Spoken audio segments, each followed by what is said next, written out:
So last episode நம்ம பார்த்தது ஹாங் night time வீட்டை விட்டு தனியாக வெளியே போயிருப்பாங்க. அவங்கள நோட் பண்ணிட்டு நம்ம யுபேக் அவங்கள ஃபாலோ பண்ணிட்டு பின்னாடியே போயிருப்பான். யார்கிட்டயும் சொல்லாம ஹாங் எங்க தனியா போறாங்கன்ற விஷயத்த தெரிஞ்சுக்கிறதுக்காக. ஸோ அதுக்கப்புறம் என்ன நடக்குது அப்படின்றத இன்னைக்கான வீடியோல பார்த்துடலாம். இவன் போய் பார்க்கும்போது தான் தெரியுது அவங்க சும்மா ரிலாக்ஸ் பண்றதுக்காக தண்ணியில நீந்திட்டு இருக்காங்க. அதுவும் இறந்து போனவங்களுடைய அப்பா அம்மாவை நினைச்சு ரொம்ப எமோஷனலா ஃபீல் பண்ணிக்கிட்டே.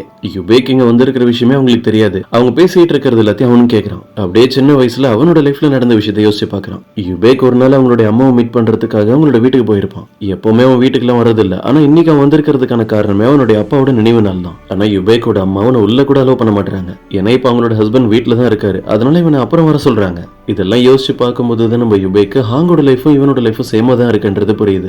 ரெண்டு பேருக்குமே அவங்களோட சின்ன வயசுல இருந்தே அவங்களுடைய அப்பா அம்மாவோட பாசமே கிடைச்சதில்ல. இதெல்லாம் நினைச்சு பார்த்து கண்ணெல்லாம் கலங்கி போய் ஹாங் வெளியே வந்து அவங்களை போய் ஹக் பண்ணிடுறான். திடீர்னு இவன் இப்படி பண்ணுவான்னு நம்ம ஹாங் எதிர்பார்க்கவே இல்லை. எதுவும் பேச முடியாம மீத நின்றுட்டு இருக்காங்க. இவனுக்கும் சேம் ஃபீலிங். ஏதோ ஆர்வத்துல வந்து ஹக் பண்ணிட்டான். இப்ப என்ன சொல்லி சமாளிக்கிறது? டாபிக் சேஞ்ச் பண்ற மாதிரி இப்ப நல்லா தூக்கம் வர்ற மாதிரி இருக்கு. இன்னமும் எதுக்காக இங்கே நின்றுட்டு இருக்கோம்? இப்ப நம்ம வீட்டுக்கு போலான்னு சொல்லிட்டு போக ஆரம்பிக்கிறாங்க. போகும்போதே நம்ம ஹாங் இவங்க கிட்ட கேக்குறாங்க. அதெல்லாம் ஓகே, ஆனா எனக்கு ஒரு விஷயம் தான் புரியல. நீங்க எதுக்காக சடனா வந்து என்ன ஹக் பண்ணீங்க? எனக்கு என்ன தோணுதுன்னா, இவ்ளோ லேட் நைட் நான் தண்ணியில ஸ்விம்மிங் எல்லாம் பண்ணிட்டு வந்திருக்கேன். என் மேல இருக்கிற அக்கறையில எனக்கு கோல்டு எல்லாம் பிடிச்சிடக்கூடாது. அதுக்காக தான் இப்படி பண்ணிருக்கீங்க. கரெக்டா? நான் தான் உங்ககிட்ட முன்னாடியே சொன்னல, நீங்க ரொம்ப சாஃப்டான பர்சன், எனக்கு முன்னாடியே தெரியும் அப்படின்னு அவங்க பாட்டுக்கு என்னமோ பேசிட்டு போயிடுறாங்க. யுபேக் வீட்டுக்கு வந்தது நடந்ததுதான் யோசிச்சு பார்த்துட்டு இருக்கான். அதுவும் ஹாங் அவனுக்கு கிஃப்டா தந்த அந்த சிஆர்ச்சினை பார்த்து தான் அவங்கள பத்தி யோசிச்சுட்டு இருக்கான். இவ உண்மையாவே ரொம்ப வேடா தான் இருக்கா. நான் எதுக்காக அவளை ஹக் பண்ண, என்னுடைய பிரச்சனை என்னன்னு நான் பேச வர்றதுக்குள்ள அவளா ஒன்னு பேசிட்டு போயிட்டா. இப்ப அப்படியே கட் பண்ண நெக்ஸ்ட் டே மார்னிங் தூங்கி எழுந்திருச்சு பார்க்கும்போது மைக்கேல் ஜாக்சன் பாட்டு தான் ஓடிட்டு இருக்கு. துணிக்கு பின்னாடி நின்று யாரோ தாறுமாற டான்ஸ் ஆடிட்டு இருக்காங்க. இவனும் அதை பார்த்துட்டு பரவாயில்ல ஹாங் டான்ஸ்லாம் கூட ஒரு மணி யோசிச்சுட்டு இருக்கான். அந்த துணில இருந்து வெளியே வந்ததுக்கு அப்புறம் தான் தெரியுது இவ்வளவு நேரம் டான்ஸ் ஆடிட்டு இருந்தது ஹாங் இல்ல, ஹாங்கோட பாட்டின்னு. இவனும் பதறி போய் இது நீங்களா இந்த வயசுல இவ்வளவு எனர்ஜெட்டிக்கா டான்ஸ் ஆடிட்டு இருக்கீங்களேன்னு கேக்குறான். இப்ப ஹாங் எங்க இருக்கான்னு இவன் கேட்டதும் பாட்டி அவ கடையில இருக்கான்னு சொல்றாங்க. இவனும் கடைக்குள்ள போய் பாக்குறான். நம்ம ஹாங் லேட் நைட் தூங்குனதுனால இப்ப தனியா அப்படியே உட்காந்து தூங்கிட்டு இருக்காங்க. சரி இப்ப அவங்களை டிஸ்டர்ப் பண்ண வேணாம். அது மட்டும் இல்லாம ஹாங் எப்ப வேணாலும் தூக்கத்துல ஃப்ரெண்ட்ல விழுந்துடலாம். அவங்க தலையில ஸ்ட்ராங்கா அடிபட்டக்கூடாது அப்படின்றதுக்காக ஒரு பாத்திரத்தை எடுத்துட்டு வந்து அவங்களோட ஃப்ரெண்ட்ல வைக்கிறான். கரெக்டா அவங்கள தூங்கி விழும்போது பாத்திரத்திலே போய் அவங்களுடைய தலையை அடிச்சு அதுவே பெண்ட் ஆகிடுது. ஹாங் எந்த அளவுக்கு ஸ்ட்ராங் அப்படின்றது நம்ம முன்னாடியே பார்த்திருப்போம். இது வேற வேஸ்ட் ஆகிடுச்சுன்னு அவங்க அந்த பாத்திரத்தை செக் பண்ணிட்டு இருக்கும்போது நம்ம யுபேக் அவங்களுடைய கையில அடிபட்டு அங்கங்க ரெட்டா இருக்கிறத பாக்குறான். இந்த மீன்லாம் பிடிக்கிறதுக்காக ஃபிஷிங் நெட்லாம் எடுத்துட்டு போறாங்கல்ல, அது அவங்களுடைய கையில அங்கங்க அடிபட்டு அப்படியே பாக்குறதுக்கு ரெட்டா இருக்கு. ஒரு பொண்ணு அவளோட லைஃப்ல இந்த அளவுக்கு தனியா ஹார்ட் ஒர்க் பண்றா அப்படின்றதெல்லாம் பார்க்கும்போது யுபேக்கு கஷ்டமா இருக்கு. அதனால என்ன பண்றான், அவன் கையில போட்டிருந்த ஒரு பிரேஸ்லெட் எடுத்து அவங்களுக்கு மாட்டி விட்டுறான். எனக்கு எதுக்காக இப்ப இந்த பிரேஸ்லெட்டை தந்திருக்கீங்கன்னு கேட்க, இது ரொம்ப காஸ்ட்லி. இனிமே நீ என்னதான் ஒர்க் பண்ணாலும் உன்னோட கையில எந்த அடியும் படாத மாதிரி சேஃபா பாத்துக்கோ. அதை உன்னால பண்ண முடியுமான்னு தெரியல. அட்லீஸ்ட் உன்னோட கையில இந்த பிரேஸ்லெட் இருக்குன்றதையாவது ஞாபகம் வச்சுக்கோ. இதுல எனக்கு எந்த ஒரு ஸ்கிராச்சும் வரக்கூடாது, அவ்வளவுதான் சொல்லிட்டு அங்க இருந்து போறான். இவங்க ரெண்டு பேரும் பேசிட்டு அங்க இருந்து வெளியே போகும்போதே கரெக்டா ஹாங்க தேடி சாய் வந்திருக்கான். அதுவும் கோட் சூட் எல்லாம் போட்டு டோட்டலா அவனோட கெட்டப்பை சேஞ்ச் பண்ணிட்டு, சாய் இன்னைக்கு ஏதாவது ஸ்பெஷல் டேவா, எங்கேயாவது வெளியே போறியா, எதுக்கு இப்படி ரெடியாகி வந்திருக்கான்னு கேட்க, ஆமா இன்னைக்கு எனக்கு ஒரு முக்கியமான வேலை இருக்கு, பக்கத்துல இருக்க ஒரு ஐலாண்டுக்கு நம்ம போகணும், நீயும் என் கூட கண்டிப்பா வரேன்னு சொல்லிட்டு அவனோட கையை பிடிச்சிட்டு அங்க இருந்து கூப்பிட்டு போக ட்ரை பண்றான். அப்பதான் அவனே ஒரு விஷயத்தை நோட் பண்றான். ஹாங்கோட கையில புதுசா ஒரு பிரேஸ்லெட் இருக்கு அப்படின்னு. திடீர்னு எப்படி உன் கையில புதுசா ஒரு பிரேஸ்லெட் அப்படின்னு அவன் அதை பத்தி பேச ஆரம்பிக்கும் போதே இங்க நம்ம யுபேக் பதறி போய் ஹாங்கோட இன்னொரு கையை அவன் பிடிச்சிட்டு, ஹாங் அதெல்லாம் இருக்கட்டும், இந்த பாத்திரத்தை நீ தானே டேமேஜ் பண்ண, அப்படியே சொல்லிட்டு இதை விட்டுட்டு இங்க இருந்து போயிடலான்னு பாக்குறியா? இவன் வேணும்னே தான் இப்படி எல்லாம் பேசி லேட் பண்ணிட்டு இருக்கான்றது சாய்க்கு நல்லாவே தெரியுது. இப்ப என்ன உனக்கு பெண்டா இருக்கிற அந்த பாத்திரம் சீக்கிரம் சரியாகணும், அவ்வளவுதானே? அது அப்படியே கையில வாங்கி ஒரே பஞ்சு தான், அது ஓரளவுக்கு சரியாகிடுது. இதுக்கப்புறம் போது எங்களை தொல்லை பண்ணாம இருன்னு சொல்லிட்டு அவன் ஹாங்க கூப்பிட்டு இங்க இருந்து போயிடுறான். தனியா வீட்டுக்கு வர நம்ம யுபேக் அப்படியே சோகமா உட்காந்துருக்கான். அவனை இன்னும் கடுப்பேத்துற மாதிரி இங்க இன்னொரு விஷயம் நடக்குது. அவனோட ஜீன்ஸ் அங்கங்க கிழிஞ்சிருக்குன்னு நினைச்சுக்கிட்டு பாட்டி ரெட் கலர் துணி வச்சு பக்காவா தச்சு கொடுத்துருக்காங்க. உங்களுக்காக நான் இந்த ஒரு சின்ன விஷயத்தை கூட சரி பண்ணி தரமாட்டேன் அப்படின்னு இவன் பதறி போயிடுறான். நேர பாட்டிக்கிட்ட வந்து, ஃபர்ஸ்ட் நீங்க இந்த ஜீன்ஸ் எதுக்காக எடுத்தீங்க? இது ஒரு டிசைனர் கிட்ட நான் சொல்லி கஷ்டப்பட்டு ரெடி பண்ண ஜீன்ஸ் தெரியுமா?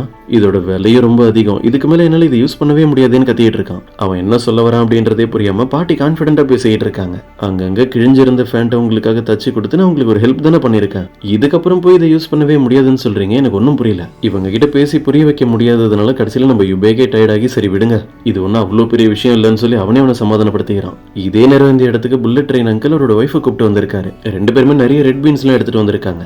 ஹாங்கோட பாட்டி தான் அது எல்லாத்தையுமே அரைச்சி மாவு மாதிரி மாத்தி தரதா சொல்லியிருந்தாங்க. அதனாலதான். இன்னொரு பக்கம் நம்ம ஹாங் அப்புறம் சாய் ரெண்டு பேருமே அவங்க ரீச் பண்ண வேண்டிய ஐலாண்டுக்கு வந்துட்டாங்க. ஆக்சுவலா இது கொஞ்சம் பெரிய ஐலாண்ட், சிட்டி மாதிரி இருக்கும். அது மட்டும் இல்லாம இப்ப இந்த சாய் எதுக்காக இங்க வந்திருக்கானா, ஒரு பிளைண்ட் டேட் இருக்கு, அதுக்காக ஒரு பொண்ணை மீட் பண்ணி பேசுறதுக்காக தான். எப்படியும் அந்த பொண்ணை அக்செப்ட் பண்ண போறது இல்ல. சரியான டைம் கிடைச்சா இன்னைக்கே ஹாங் கிட்ட அவனுடைய லவ் சொல்லிடலாம் அப்படின்றது அவனுடைய பிளான். இப்படி அவங்க ரெண்டு பேருமே பேசிட்டு நடந்து போகும்போது நம்ம ஹாங் ஹாங் இவனுடைய ஷர்ட்ல ஒரு பட்டன் இல்லன்றதை கவனிக்கிறாங்க. ஒரு பொண்ணை மீட் பண்ணி பேசுறதுக்காக வந்திருக்க அவனுடைய ஷர்ட்ல வேற பட்டன் இல்ல. உடனே அவங்க வச்சிருக்க ஒரு ஊசி எடுத்து சிம்பிளா அவனுக்காக அதை தச்சு தர ஆரம்பிச்சிடுறாங்க. அவனோட லவ் தான் ஹாங் கிட்ட சொல்ல முடியல, அதனால இவனும் இன்டெரக்டா ஏதோ பேசிக்கிட்டு இருக்கான். இப்ப நான் மீட் பண்றதுக்காக போறேன்ல, ஒருவேளை அந்த பொண்ணுக்கு என்ன பிடிச்சு போய் நாங்க 2 பேருமே லைஃப்ல ஒன்னா சேர்ந்துட்டோம் அப்படின்னா நான் உன்னை விட்டுட்டு போறது நினைச்சு உனக்கு எதுவும் ஃபீலிங்ஸ் இல்லையா? இதுல என்ன இருக்கு? சின்ன வயசுல இருந்து நம்ம 2 பேருக்கு ஒருத்தர் நல்லாவே தெரியும் தான். இருந்தாலும் நீ என்னை எப்பவுமே பார்த்துட்டு கடைசி வரைக்கும் என் கூடவே இருக்க முடியும். இது எல்லாத்தையுமே பேசி முடிச்சுட்டு அவங்க கிட்ட கொஞ்சம் க்ளோஸா போய் அந்த பட்டனை சரி பண்ணி விடுறாங்க. சாய்க்கு ரொம்ப சந்தோஷமா இருக்கு ஹாங் அவனை எந்த அளவுக்கு கேர் எடுத்து பாத்துக்கிறாங்கன்னு. அங்க ஹாங்கோட வீட்டுல பாட்டி எல்லாருக்காகவும் ஃபுட்லாம் ரெடி பண்ணிட்டு இருக்காங்க. இந்த புல்லட் ட்ரெயின் அங்கிளோட ஒய்ஃப்க்கு வேற கையில் அடிபட்டுருச்சு. அந்த பீன்ஸ் எல்லாம் எப்படி அரைக்கிறதுன்னு அவருக்கும் தெரியல. எங்க பாட்டியும் கொஞ்சம் வேலையா இருக்காங்க. இவங்க பேசுறது எல்லாத்தையுமே கேட்டுட்டு உள்ள உட்காந்துருந்த நம்ம யுபேக்கு நேரம் வெளியே வந்து நான் உங்களுக்கு ஹெல்ப் பண்றேன் அப்படின்னு ஷர்ட் எல்லாம் கழட்டிட்டு வெளியே வந்து நம்ம ஹீரோ மாதிரி அந்த பீன்ஸ் எல்லாம் போட்டு அரைச்சு ஹெல்ப் பண்ணிட்டு இருக்கான். வேற வழி இல்லாம அவனே வேலை செஞ்சுட்டு இருக்கான். இங்க இருக்கிற எல்லாரும் கடுப்பேத்துற மாதிரியே பேசிக்கிட்டு இருக்காங்க அவனை. ஏன்னா சாயோட டாபிக் தான் ஓடிட்டு இருக்கு. ஹாங் கூட வெளியே போயிருக்கான்ல, அவங்க 2 பேருமே சின்ன வயசுல இருந்து ஒன்னதான் இருக்காங்க, அவங்க நல்ல பேர் அப்படின்னு கோவத்துல நம்ம யுபேக்கு அந்த பீன்ஸை போட்டு அடின்னு அடிச்சு எல்லாத்தையுமே ஈஸியா மாவாக்கிடுறான். இந்த புல்லட் ட்ரெயின் அங்கிள் இருக்காருல, அவருடைய பேர் பார்க்கோட ஒய்ஃப் கிட்ட கேள்வியும் கேட்கறான். உங்க வாழ்க்கையில உங்களுக்கு எப்படிப்பட்ட சாய்ஸ் வேணும்னு ஆசைப்படுவீங்க? பாக்குறதுக்கு ரொம்ப ஹேண்ட்ஸமா எங்க சிட்டில இருக்க ஒரு பர்சனா, நீங்க ஒரு பெரிய வீட்டுல அந்த வீட்டோட பிரின்சஸ் மாதிரி எந்த வேலையும் செய்யாம நிம்மதியா இருக்கலாம். உங்களுக்கு என்ன பிடிச்சிருக்கோ அந்த விஷயத்தை நீங்க வாங்கலாம், எப்ப வேணும்னாலும் வெளியே போலாம் வரலாம். இப்படிப்பட்ட சாய்ஸா இல்ல இப்ப நீங்க வாழ்ந்துட்டு இருக்கிற இந்த சாய்ஸா அப்படின்னு அவன் கேள்வி கேட்டதுக்கு அவங்களும் யோசிச்சு பார்த்துட்டு ஃபர்ஸ்ட் சாய்ஸ் தான் நல்லா இருக்கு. இதை கேட்டதும் பார்க் டென்ஷன் ஆகி அவங்க கிட்ட கத்த ஆரம்பிச்சிடுறாரு. அப்போ உனக்கு நம்ம இங்க நிம்மதியா இருக்கிற இந்த லைஃப் பிடிக்கலையா அப்படின்னு கண்ணா பின்னான்னு கத்திட்டு புல்லட் வேகத்துல இங்க இருந்து போயிடுறாரு. தேவையில்லாம கொஞ்சம் ஓவரா பேசிட்டு நம்ம யுபேக்கும் அவருடைய ஒய்ஃப் கிட்ட மன்னிப்பு கேட்டுட்டு இருக்கான். ஆக்சுவலா அவன் எதுக்காக இப்படி எல்லாம் பேசிட்டு இருந்தானா அவனோட லைஃப் எப்படி இருக்குன்றத ஹாங் புரிஞ்சுக்கணும்ன்றதுக்காக. இப்ப அப்படியே கட் பண்ணா ரெஸ்டாரண்ட்ல நம்ம ஹாங்க காட்டுறாங்க. அங்க தூரத்துல சாய் பிளைண்ட் டேட்டுக்கு வந்திருக்க அந்த பொண்ணை தான் மீட் பண்ணி பேசிக்கிட்டு இருக்கான். இவங்க ஃபேஸ் எல்லாம் மறைச்சிட்டு அங்க தூரத்துல இருந்து என்ன நடக்குது அப்படின்றதெல்லாம் பாத்துக்கிட்டு இருக்காங்க. அது மட்டும் இல்லாம அடிக்கடி நம்ம யுபேக்கு அவனுக்கு ஒரு காஃபி ரொம்ப பிடிக்கும்ன்றத பத்தி அவங்க கிட்ட சொல்லியிருப்பான். இப்பதான் நம்ம ரெஸ்டாரண்ட்டுக்கு வந்திருக்கமே அவங்களும் அதை ஆர்டர் பண்ணி ட்ரை பண்ணி பாக்குறாங்க. ஆனா அதோட டேஸ்ட் நம்ம ஹாங்க்கு சுத்தமா பிடிக்கவே இல்லை, அது ரொம்ப கேவலமா இருக்குன்னு சொல்லிட்டு இருக்காங்க. சாய் அவனுக்கு ஆப்போசிட்ல இருக்க அந்த பொண்ணு கிட்ட அவனோட ஃபீலிங்ஸ் என்ன அப்படின்றத பத்தி தெளிவா சொல்லிடுறான். நான் உங்களை கஷ்டப்படுத்தணும்ன்றதுக்காக இந்த இடத்துக்கு வரல, என்னோட அப்பா அம்மா தான் என்கிட்ட கேட்காம இப்படி பண்ணிட்டாங்க. எனக்கு ஒரு பொண்ணு ரொம்ப பிடிச்சிருக்கு, அவங்க பக்கத்துல தான் உட்காந்துருக்கான்னு சொல்லி ஹாங்க தான் காட்டுறான். இங்க நம்ம ஹாங் அந்த காஃபியை குடிச்சிட்டு இது நல்லாவே இல்லைன்னு சொல்லி தனியா உட்காந்து பேசிக்கிட்டு இருக்காங்க. ஒரு வழியா சாய் அவனுக்கு என்ன ஃபீலிங்ஸ் இருக்குன்றத பத்தி அந்த பொண்ணு கிட்ட தெளிவா சொல்லிடுறான். அவங்களும் அங்க இருந்து போயிடுறாங்களா. இவனும் நேரம் ஹாங் கிட்ட சிரிச்சிட்டே வந்து கேட்கறான், என்ன புதுசா காஃபிலாம் ட்ரை பண்ணி பாக்குறேன், என்ன விஷயம்னு கேட்க. அது ஒன்றும் இல்லை, நம்ம ஐலாண்டுக்கு வந்திருக்க அந்த யுபேக்கு இது ரொம்ப பிடிக்கும்னு சொல்லியிருந்தாரு, அதான் ட்ரை பண்ணி பார்த்தேன். எனக்கு இதோட டேஸ்ட் கொஞ்சம் கூட பிடிக்கவே இல்லை. சரி இதெல்லாம் இருக்கட்டும், நீ அந்த பொண்ணு கிட்ட பேசிட்டு இருந்தியே அது என்னாச்சு? அவங்க என்ன திடீர்னு இங்க இருந்து சீக்கிரம் எழுந்து போயிட்டாங்கன்னு கேட்கறாங்க. அது நான் அவங்க கிட்ட எனக்கு இந்த விஷயத்துல இன்ட்ரெஸ்ட் இல்லைன்னு சொல்லிட்டேன். ஏன்னா அந்த பொண்ணு அவங்களுக்கு பிடிச்ச மாதிரி டைப் நான் இல்லைன்னு சொல்லிட்டாங்க. இப்ப நம்ம யுபேக்க தான் காட்டுறாங்க. அவன் வீட்டுல ஹாங்கோட டைரி தான் எடுத்து பார்த்துட்டு இருக்கான். அதுல அவங்களை பத்தி நிறைய விஷயம் போட்டிருக்கு. அதை விட முக்கியமானது என்னன்னா ஹாங் யூனிவர்சிட்டி ஜாயின் பண்றதுக்காக போயிருக்கும் போது எடுத்த அந்த எக்ஸாம் ஐடியும் இருக்கு. ஆனா அவங்களுடைய ஸ்டடிஸ் அவங்க கண்டினியூ பண்ணாம ஹை ஸ்கூலோட நிறுத்திட்டாங்க. இப்ப நமக்கு பிளாஷ்பேக்ல நடந்ததை காட்டுறாங்க. ஹாங் அந்த யூனிவர்சிட்டி எக்ஸாம் எழுதுறதுக்காக அவங்களுடைய பாட்டி கிட்டலாம் சொல்லிட்டு வீட்டை விட்டு வெளியே போயிட்டாங்க. அவங்களோட பொருள் ஏதோ ஒன்று மறந்துட்டாங்கன்னு சொல்லி திரும்ப அதை எடுக்கிறதுக்காக வந்து பார்க்கும்போது தான் தெரியுது பாட்டி யார் கூட உட்காந்து நம்ம ஹாங்க பத்தி தான் ஃபீல் பண்ணி பேசிட்டு இருக்காங்க. இத்தனை வருஷம் எனக்குன்னு என் கூடவே இருந்த ஒரே ஒரு பர்சன் ஹாங் மட்டும் தான். இதுக்கு மேலே என் கூட யாரும் இல்லாம நான் தனியா தான் இருப்பேன் நினைக்கிறேன். ஏன்னா அவளுக்கும் ஒரு லைஃப் இருக்கு, அவ அடுத்தடுத்து படிக்கணும்ன்றதுக்காக கண்டிப்பா இங்க சிட்டிக்கெல்லாம் போயாகணும். இது எல்லாத்தையும் கேட்டதுக்கு அப்புறம் தான் நம்ம ஹாங் அவங்களுடைய ஸ்டடீஸை கண்டினியூ பண்ணாம அப்படியே விட்டுலானே முடிவு பண்ணிருப்பாங்க. எக்ஸாம் ஹால் வரைக்கும் போயிட்டு கடைசியில் அந்த எக்ஸாம் அட்டன் பண்ணாமலே வெளியே வந்திருப்பாங்க. இத்தனை வருஷம் பாட்டி தான் என்ன பாத்துக்கிட்டாங்க, இப்போ கடைசி வரைக்கும் நான் அவங்க கூடவே இருந்து அவங்களை நல்லா பாத்துக்கணும் அப்படின்னு ஒரு பெரிய முடிவு எடுத்துட்டு திரும்ப அவங்களுடைய பாட்டிக்காகவே அந்த ஐலாண்டுக்கு வந்துட்டாங்க. இப்படி அந்த டைரியில இருக்கிற எல்லா விஷயங்களுமே படிச்சுட்டு நம்ம யுபேக்கு ஹாங்கோட லைஃப்ல என்னதான் நடந்திருக்குன்றதெல்லாம் தெரிஞ்சுக்கிறோம். இப்போ அப்படியே கட் பண்ண ரெஸ்டாரண்ட்ல அந்த சாய் அப்புறம் ஹாங் இவங்க 2 பேரை தான் காட்டுறாங்க. அவங்க வாஷ்ரூம் போயிட்டு திரும்ப வரும்போது அவங்களுக்காக வாங்கி வச்சிருக்கான் ரிங்கு, அதை எடுத்து தந்து அவங்களை ப்ரப்போஸ் பண்ணலான்னு முடிவுல உட்காந்துருக்கான். அவங்க வந்ததுமே நீ காலேஜ்லாம் போய் படிக்க மாட்டேன்னு முன்னாடியே சொல்லியிருந்தல, ஆனா இப்போ நீ ஒரு யூனிவர்சிட்டி எக்ஸாம் கிளியர் பண்ணி போய் படிக்கணும்னு ஆசைப்பட்ட கூட பண்ண. இத்தனை வருஷம் ஒர்க் பண்ணி நான் நிறைய பணத்தை சேவ் பண்ணிட்டேன், என்னால உனக்கு ஹெல்ப் பண்ண முடியும்னு சொல்றான். பதிலுக்கு நம்ம ஹாங்கும் திடீர்னு இவங்கிட்ட நீ எனக்காக இவ்வளவு பெரிய ஹெல்ப் பண்றேன்னு சொன்னால அதுக்கே ஒரு பெரிய தேங்க்ஸ். நான் அப்ப எடுத்து அந்த முடிவை நினைச்சு நான் கஷ்டப்பட்டதே இல்லை. ஏன்னா இப்போ என்னோட பாட்டி கூட ரொம்ப சந்தோஷமா இருக்கேன். எனக்கு அவங்க மட்டும் தான் இருக்காங்க, அதே மாதிரி நீ என்னோட ஃபேமிலியில ஒரு பர்சன் தான். நம்ம 2 பேருக்கும் ஒரே ஏஜா இருந்தாலும் நான் உன்னை என்னோட பிரதரை தான் பாக்குறேன்னு சொல்லிடுறாங்க. அவன் ஃபேஸே ஒரு மாதிரி டல் ஆகிடுது. அது மட்டும் இல்லாம வாங்கி வச்சிருந்த அந்த ரிங்கை மறைக்கிறான். இதுக்கு மேல ஹாங் கிட்ட என்ன பேசுறது? அதனால 2 பேருமே இங்க இருந்து அவங்களோட ஐலாண்டுக்கு போக ஆரம்பிக்கிறாங்க. இவங்களை இங்க போட்ல கூப்பிட்டு வந்து டிராப் பண்ணாருல அந்த டிரைவர் இப்பதான் அவங்களுக்கு ஒரு இன்ஃபர்மேஷனை சொல்றாரு. இன்னைக்கு என்னமோ புயல் வர்ற மாதிரி வேகமா காத்து வீசிட்டு இருக்கு, இப்ப நம்ம போட்ல இங்க இருந்து போறது ரிஸ்க், அதனால இன்னைக்கு நைட்டு நீங்க எங்கேயே ஏதாவது இடத்துல ஸ்டே பண்ணுங்க, நாளைக்கு மார்னிங் நம்ம இங்க இருந்து கிளம்பிடலாம்னு சொல்றாரு. இப்ப அப்படியே கட் பண்ண நம்ம யுபேக்க தான் காட்டுறாங்க. வேற வழியே இல்லாம அந்த ஜீன்ஸை போட்டுட்டு தான் வெளியே வரான். பாட்டியும் பார்த்துட்டு உங்களுக்கு இந்த ஜீன்ஸ் பிடிக்கல, இதுக்கப்புறம் இது யூஸ் பண்ணவே முடியாதுன்னு சொல்லியிருந்தீங்க, நான் உங்களுக்கு ஹெல்ப் பண்றதை நினைச்சு தெரியாம இப்படி ஒரு மிஸ்டேக் பண்ணிட்டேன்னு அவங்க சொல்லிட்டு இருக்காங்க. பதிலுக்கு இவனும் அதெல்லாம் ஒன்றும் பிரச்சனை இல்லை, இப்ப இந்த மாடல் கூட ஒரு மாதிரி புதுசா நல்லதா இருக்கு.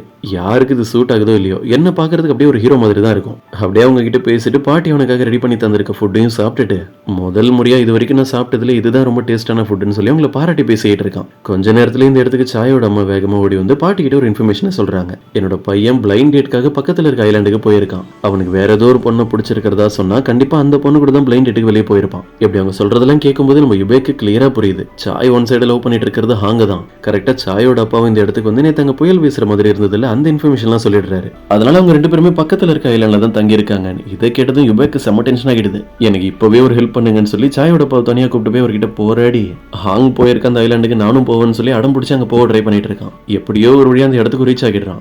ஹாங்கும் சாயும் ரொம்ப போர் அடிக்குது, என்ன பண்றதுன்னு தெரியாம கெரோக்கிலாம் போய் பாட்டு பாடிக்கிட்டு இருக்காங்க. இப்ப அவங்க ரெண்டு பேருமே ஒரு ஹோட்டல்ல ஸ்டே பண்றதுக்கு தான் பிளான் பண்ணிருக்காங்க. நம்ம யுபேக்கும் அந்த என்ன இடம் தெரிஞ்சுக்கிட்டு கரெக்டா அங்க தான் வரான். இவங்க ரெண்டு பேரும் உள்ள நடந்து போறதெல்லாம் பார்க்கும்போது அவனால இதை கொஞ்சம் கூட ஏத்துக்கவே முடியல. சாய் அவங்க ரெண்டு பேருக்குமே தனித்தனி ரூம் தான் புக் பண்றதா சொல்லியிருக்கான். சாய் எப்படிப்பட்ட பர்சன் அப்படின்றது சின்ன வயசுல இருந்து நம்ம ஹாங்க்கு நல்லா தெரியும்ல. அவன் மேல அவங்களுக்கு நம்பிக்கை ரொம்ப அதிகம். இங்கதான் ஒரு ஆள் ஸ்டே பண்றதுக்கு இவ்வளவு பெரிய ரூம் இருக்குல்ல, அப்புறம் எதுக்காக தனித்தனியா அதுக்கெல்லாம் செலவு பண்ணணும்? எங்க வீட்டுக்கு நீ எத்தனை டைம் வந்திருக்க, நம்ம எல்லாருமே ஒன்னாவே ஸ்டே பண்ணிருக்கோம். இப்படி இவங்க கான்பிடென்டா பேசிக்கிட்டு இருக்காங்க. ஆனா சாய் பயந்து பதறி போய் வெளியே ஓடிடுறான். ரொம்ப போர் அடிக்குதுன்னு இப்பதான் நம்ம ஹாங் டிவி ஆன் பண்ணி பாக்குறாங்க. அதுல நம்ம நடிச்ச ஒரு டிராமா ஓடிட்டு இருக்கு. அதுக்கப்புறம் அடுத்ததான் நம்ம யுபேக்கோட ஒரு ஆட் பிளே ஆகுது. அவனுக்கு ரொம்ப பிடிச்ச அந்த காஃபி ஆட்ல தான் நடிச்சிருக்கான் போல இருக்கு. அவனை பார்த்ததுமே ஹாங் ஒரு மாதிரி இம்ப்ரெஸ் ஆகிடுறாங்க. நேர்ல தான் அவன் சம்பந்தமே இல்லாம ஏதாவது பேசிட்டு சும்மா திட்டிகிட்டே இருந்திருப்பான். அவன் இப்பதானே டிவில ஃபர்ஸ்ட் டைமா பாக்குறாங்க. இவங்களுடைய கண்ணுக்கு அவன் பெர்ஃபெக்டான ஒரு ஹீரோ மாதிரி தான் தெரியறான். அவன் தந்த அந்த பிரேஸ்லெட் அவனுடைய கையில தான் இருக்கு. அதெல்லாம் பார்த்துட்டு அப்படியே யுபேக்க பத்தி தான் திங்க் பண்ணிட்டு இருக்காங்க. இப்ப அப்படியே கட் பண்ண நம்ம அப்புறம் அந்த மேனேஜர் ரெண்டு பேருமே உட்காந்து ட்ரிங்க் பண்ணிட்டே பேசிட்டு இருக்காங்க. இவங்க ரொம்ப நாளா ஒருத்தவனை தேடிட்டு இருக்காங்கல்ல, இவங்களும் அவனை பிடிக்கிற மாதிரி ரொம்ப கிட்ட போயிடுறாங்க. ஆனா அவன் எப்படியே ஜஸ்ட்ல எஸ்கேப் ஆகிடுறான். அவனை சீக்கிரம் பிடிச்சாகணும்னு இவங்க பேசிக்கிட்டு இருக்கும்போதே கரெக்டா நம்ம யுபேக் கிட்ட இருந்து கால் வருது. யுபேக் தான் அவங்களுக்கு கால் பண்றான். அட்டன் பண்ணலாமா வேணாமான்னு பயந்துகிட்டே ரெண்டு பேரும் அவங்க கிட்ட பேச ஆரம்பிக்கிறாங்க. எனக்கு இப்போ ஒரு முக்கியமான ஹெல்ப் தேவைப்படுது, உடனே நீங்க தான் அரேஞ்ச் பண்ணி ஆகணும்னு சொல்றான். கொஞ்ச நேரத்துல கரெக்டா நம்ம ஹாங்கோட ரூமுக்கு வெளியே வந்து ஒரு லேடி அவங்களை கூப்பிட்டு பேசுறாங்க. உங்களை மீட் பண்றதுக்காக ஒரு பர்சன் வெளியே வெயிட் பண்ணிட்டு இருக்காங்களா, நீங்க உடனே போய் பாருங்க அப்படின்னு. ஒரு டிரைவரை ஹாங்க கார்ல பிக்கப் பண்ணிட்டு அவங்களை போய் ஒரு இடத்துல டிராப் பண்றான். இப்பதான் நம்ம சாய் திரும்ப ரூமுக்கு வந்து பாக்குறான். வெளியே டோர்லயே ஒரு போஸ்டர் ஒட்டி இருக்கு. நீ உண்மையாவே ஒரு ஜென்டில்மேன், உனக்கு ரொம்ப தேங்க்ஸ் அப்படின்னு. ஹாங் எதுக்கு இப்படி சம்பந்தமே இல்லாம எழுதி வச்சிருக்கான்னு அவன் யோசிக்கிறான். ஆனா அது எழுதுனது அவங்க கிடையாது, நம்ம யுபேக் பார்த்து விட்டு இருக்க வேலை தான் இது. ஹாங் அப்படியே காரை விட்டு இறங்கி வெளியே நடந்து போறாங்க. அந்த இடத்துல ஃபிளவர்ஸ் எல்லாம் வச்சு ஒரே டெக்கரேஷன் தான் இருக்கு. பார்த்தா கோட் சூட் எல்லாம் போட்டுட்டு நம்ம யுபேக் தான் ஹீரோ மாதிரி அப்படி திரும்பி பாக்குறான். அடுத்த நிமிஷமே அங்க வானத்துல ஃபயர் ஒர்க்ஸ் எல்லாம் நடக்குது. ஹாங் அதை அப்படியே ஆச்சரியமா பார்த்துக்கிட்டு இருக்கும்போது திடீர்னு நம்ம கிட்ட வந்து அவங்களுக்கு கிஸ் பண்ணிடுறான். அவங்கள ப்ரப்போஸ் பண்றதுக்காக தான் நம்ம யுபேக் இது எல்லாத்தையுமே பண்ணிட்டு இருக்கான். ஹாங் அவனை வேகமா தள்ளி விட்டுட்டு நீங்க என்ன பண்ணிட்டு இருக்கீங்கன்னு கேட்க, நான் அவனை ப்ரப்போஸ் பண்றேன் பார்த்து அவனுக்கு தெரியலையான்னு கேட்கறான். இன்னைக்கு இந்த இடம் மேல ஃபயர் ஒர்க்ஸ் எல்லாமே நல்லா இருந்தது. அது மட்டும் இல்லாம நம்ம கிட்ட க்ளோஸா வரும்போது நீ வேற கண்ண முடியிட்ட. அப்படின்னா நான் கிஸ் பண்ற விஷயத்துல உனக்கு எந்த பிரச்சனையும் இல்லை நினைச்சுதான் நான் அடுத்த ஸ்டெப்பே போயிட்டேன். இதெல்லாம் ஒரு காரணமா? நீங்க வீட்டுல இல்லாம திடீர்னு இந்த இடத்துல இருந்தீங்க.